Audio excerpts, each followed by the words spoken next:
back to Devil May Cry. Woo!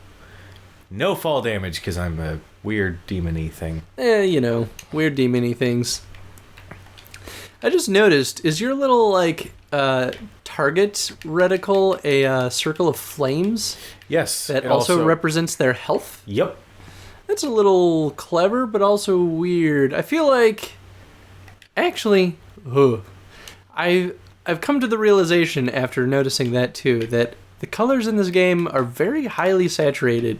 Like, more than I think they need to be. Like, the little red... token things. What are they? Are they souls? The orbs? Yeah, the orbs. What are they supposed to be? Demon souls. Okay. Demon souls. Yeah, like the demon souls, the flame reticle, I don't know. The rest of the environment is kind of like gray and mild saturation. Yeah. And then you have these things that are just like, oh god, I can't not see it. Well, I think I don't know. I kind of like it, and mind you, the color schemes do change the further in to the game you go. I like it because I don't know. I like it because it offers a little bit more of a colorful environment than other games tend to do. And while, yes, sometimes it might be a little turned up a little too much, I think what it does is that by having a warmer sort of theme to this area, what happens is that when you come across a blue orb fragment, it pops that much more because it's such a contrast from everything else you see. Well, that's sort of my problem with it, is that it's contrasting not in a sense of like good use of colors, but it's actually contrasting in this is a clashing style at this point. Mm-hmm. Like, our environment and even our characters are so mild in their saturations that those highly saturated things just don't feel like they belong in this art style. Mm-hmm. Maybe that was the intent. Because if you look, everything that has been popping out sort of has been demonic in origin. His arm, for instance. It draws your attention to the idea that, his arm is something new that shouldn't belong here in this sort of warm setting. You know? But even the arm, I don't think is that bad. I think it's things like that flame reticle that just, it looks ugly. Mm. Like, I just think it's too much. I think they could have pulled off the higher saturation without it being quite so highly saturated. Right. I think they just took it a step too far. Like, it makes me feel like it belongs in a game like, I didn't play this, but I feel like it's the right kind of game. Like Sunset Overdrive. Did you see the trailer for that? Like, that uses a lot of highly saturated colors, but that's sort of the overall theme, you know? Right. For the color style, at least. So, like, I feel like these saturations are more on that level. But it's not the worst thing in the world. I just think they took it too far. Yeah, gotta get that A rank. Damn. That, or at least maybe it would have been nice if the rest of the environment was a little more saturated and not so bland. That's fair. This here is one of my least favorite parts of this game. What is it? It's a switch that will only activate if you hit it enough times with enough things in a combo. Once again, the combo idea is prevalent in that it paves the way for new parts of the level, but also it gives you more souls and such.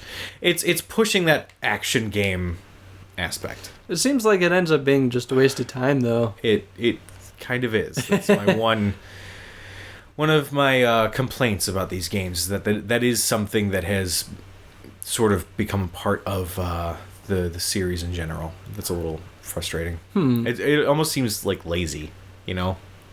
Well, the weird thing about it is that it's very obviously an intentional choice.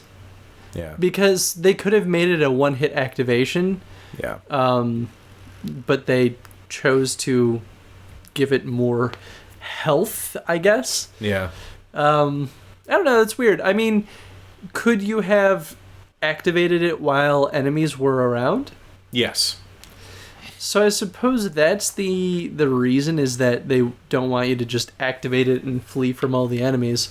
But what they could have done was just require you to kill all the enemies before it even becomes able to become active. Well, that's what it did for this instance. What I have noticed is that other Devil May Cry games don't block you off from like the enemies that way. But the other Devil May Cry games, I feel like there was more exploration in the environments. Like, the games themselves were still pretty linear, but the environments allowed you to run around and explore and go back and forth, and that's why enemies would just regenerate or respawn, because that way you could search around for things that you might have missed. Maybe I'm thinking more of the Devil May Cry 1 and 2. Yeah. But I liked that. I didn't think it was so bad. Neither did I, really. It made it kind of cool. Like, for Devil May Cry 3, for instance, one of the things I really liked was that when you find the shotgun, it's not like, oh, hey, you've unlocked the shotgun because you're playing through the main story arc. You actually had to, like, sort of find it. And it was in one of the first rooms in the first level. And I thought it was cool because while it unlocked a gun, it also gave you a message like, hey, if you had the gunslinger style attached, you could do some special moves with this that you obviously couldn't with Ebony and Ivory, the two handguns. You know? It introduced it in a way that also introduced a concept with the gunslinger style, you know? I thought it was kind of fun and neatly placed. Yeah. Yeah, no, I totally agree. I feel like that's the kind of feeling that was lost in the later games, or at least this one. Doesn't seem like it has that. This is still the tip of the iceberg. We haven't really gone near the point where we're really learning and discovering new things just yet. This is just sort of getting a feel for the game and its controls. You're getting used to the idea of having a new combat mechanic. You're still sort of understanding how your special moves go, and you're understanding how the style gauge goes. You know, so it's still the beginning area. Yeah, I guess this is the level that's pretty much immediately following the tutorial. Yeah, quote unquote. So, yeah, no, I guess that makes sense, because if it were me, I would have made this level a little streamlined too, so. Mm-hmm. And that's the thing, like, while the first battle really was the beginner's tutorial, this whole first level still is the tutorial, because you're understanding that there's some platforming in this game. By getting that ability with the Devil Bringer, you're understanding that there's going to be a little bit of fun platforming, that you could find hidden areas. You're also discovering, in this instance, you don't need to stand on one of those little platforms to lock onto a thing to grapple onto. You're also understanding, in this instance, oh crap, it's going to be a puzzle where I have to time my Your button grapples, presses. Yeah, my grapples. Yeah, I think they do a good job at slowly introducing you to new challenges with the new mechanic. And this is, once again, this one's a little bit more fun. It is another challenge or combo thing, but these aren't required for the game. Now, the design of it is really fun. There were two torches, right? Mm-hmm. Now, one of the torches went away the second I got up to a C ranking in the combo, giving way to, okay, so I got up to this level. If I have to extinguish the other torch to destroy this monster, that means I have to get up to an A rank, which is exactly what happened. Other ones will now be... does the little monster in the center, can it die before you get to that point? Nope. Oh, okay. So it's a true challenge. Well, I don't know if I would call it a true challenge, but basically it lets you just keep trying until you get it. Yeah. Which is challenging in its own right, but at the same time, you know, I could spend 3 hours trying to get it and still maybe not get it, but you'd have to be pretty bad right. at the game. But yeah, I don't think it's bad design. It's just I'll do that. Interesting. I guess I'm not totally convinced that the combo mechanic in unlocking that is totally necessary. Well, like I said, it's not required. All it really gave you was a piece of a blue orb fragment, which I would argue is essential to the game. Because if you don't get it, then you you don't increase your health or you don't get other things, which you need that in order to handle the more difficult parts of the game. Right. Ready? Boss battle? Yep. Now... You sound so... It's more because I remember how annoying this was when I was first playing this. Now, this boss battle this in was particular? back in 2008 when I still wasn't quite, as leveled up in my gaming experience as I am now. So you were like I am now. Pretty bad much. At games. Yes. So here, it's pretty cool though. The boss designs are pretty fun. They're very different. They differ quite extremely between each other. I mean, also, the bosses have always been kind of one of those key elements of the Devil May Cry series. It's so good. They don't have any reason to attack each other yet until, boom. Well, I mean, I feel like it's a fuck you, dude. And he's like, wait, what the hell are you? I mean, this dude came out because he knew that Dante was here. It's not as though he was already out and about. He saw that Dante was here and was like, I'm going to come out too. Here's the interesting thing. If he's looking for Dante, if he only awakens when Dante is near, why did it react when Nero is nearby?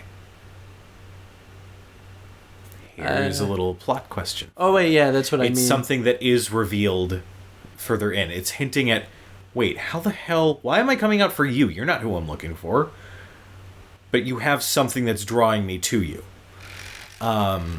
Your demon blood. Yeah. Okay. Let's see if I remember how to do this. You know the other thing I don't like about this reticle? What? It covers the beautiful art. While you're locked on to this guy, at least just now, it was just blocking his face. It's like, I don't want to look at this reticle. I want to look at him because he's cool and this reticle is not. Whoa. Alright. I have a thought. I like that he's breaking these houses. Right when I went up and hit him with the Devil Bringer, he sort of slapped me out of the air. Now, something I'm noticing... I think it was demonstrated in the earlier cutscene. So when he's walking through, right, he's setting things on fire as he walks. One of the things that Nero does to get his attention is he swings his sword and it puts out some of the flames. Now, that garnered his attention. What got him into the battle was when he attacked. What I'm thinking is there's got to be a mechanic to knock out the flames, which might set something up. But, well, you already know how to beat him, don't you? Well, I think so. Like I said, it's been a very long time since I played this game. Okay. So I'm sort of going off of my gut here. I'm thinking there's something to do with putting out the flames because that was part... See? Hit him enough. Boom. Right there. I mean, you're just hitting him. Like, you weren't doing anything particularly different than you would have normally, right? Right. But it was the thing from the cutscene remained true. You put out the flames with your sword, and that garners his attention and causes something else to happen. Well, and this isn't even necessarily garnering his attention. It's just straight up weakening him. Right. The flame right now is sort of acting as a sort of a shield. I mean, you're still dealing damage to him. I think the only reason I don't think that it's bad. I just think they lost an opportunity with it in that perhaps he shouldn't have taken damage while his flames were active, and maybe there should have been a way to put out his flames that didn't involve just slashing at him, that would have made him a more interesting boss. But right now it's just a game of charging, slashing, and dodging, which up until this point have been all the concepts we've been using to defeat the enemies from earlier, the smaller time guys. So this is like your test to see if you can Oh god, which I'm clearly failing. Yeah, I guess that's fair. I mean, the previous encounters have basically taught us that this is how we are expected to play the game. I will be disappointed if it's not. Shit. If those. Oh, did you die? I did. Dang. But it's okay. Because I have Gold gold orbs orbs. are Boom. live. It's a phoenix down. Well then. Final Fantasy reference for you. Now just don't die this time. Yeah, that would be a good plan. Yeah. But basically, I'll be disappointed if they don't utilize those types of, I don't know, different challenges in future bosses. Because if every boss is just slash and dodge, then it'll be kind of boring, you know? Yeah. I mean, you know what it'll be like in the end, but nice. Yeah. Your arm, you are not human. Don't ask. That thing drives me crazy, though. You're just like he was. See, here's the thing. It keeps on dropping So, when was Nero introduced? What do you mean? In the series? In the series. This one. This is his first appearance. Well, that explains why I had no idea who he was before this. Right. Now, what's interesting here is that the demon went, you're just like, fuck, I have to go get ready. And then left. He fucking left. You didn't even get to kill him.